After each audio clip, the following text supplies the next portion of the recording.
આજ તો ટમેટી સોંપવા માંડ્યા. એ પાછી મોટા ટમેટા વાળીને હું પાણી પાતો હતો ને મારા પપ્પા વાવતા જતા હતા. ટમેટી વાવી અને રીંગણી હોત વાવી દીધી. એ પાછી કાંટાવાળી. પછી તો ડીએપી ખાતર ગોતતા હતા. ત્યાં મળી તો ગયું. હવે ડીએપી ખાતર નાખવાનું છે આપણે વાલોયરમાં, અને એ બધું પાછું આપણે ભેળસેળ કરવાનું હતું, થોડુંક બીજું ખાતર. તો એ ગોતી લીધું ને પછી હું લેવા ગયો તો વાળીએ ઝીણકી ડોલ લઈને જતા. ત્યાં તો અહીંયા કૂવો જોઈ લીધો હતો. કૂવો તો હજી ઘણો બાકી છે. ત્યાં તો આ રવકો શું કરે છે, ગેરું લગાડતો લાગે આંબામાં. ગેરું લગાડો એટલે જીવાય ને એવું ન પડે અને આંબાની સુરક્ષા થાય, એટલા માટે બધા ગેરું લગાડતા હોય થડમાં.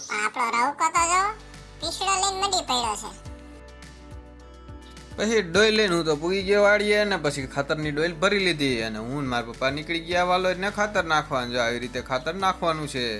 ખાતર તો બધા વાલોરમાં નાખી દીધી ને હવે આપણે બાંધવાના છે પારા. તો બાંધવા માંડી જલ્દીથી પારા. એ પાછો પાવડો લઈને તો હાલો મંડી પડીએ.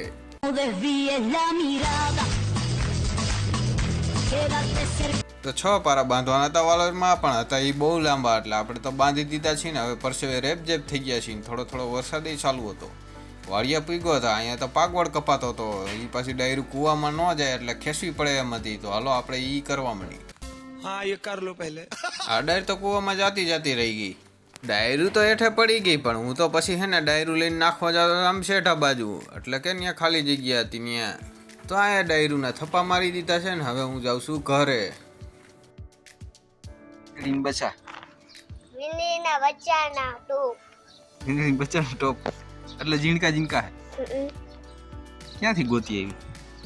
મને મારી દીદીને પાસે છે ઝરણા.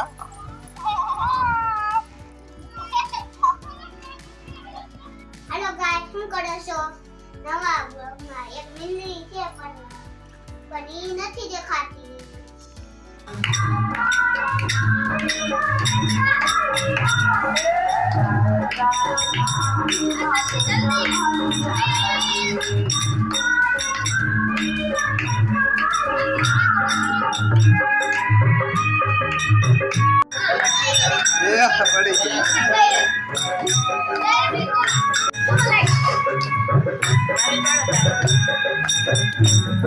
યશભાઈ સીફેડ વધેરું પણ ઊભું ફાટ્યું એટલે હારા સકન કહેવાય.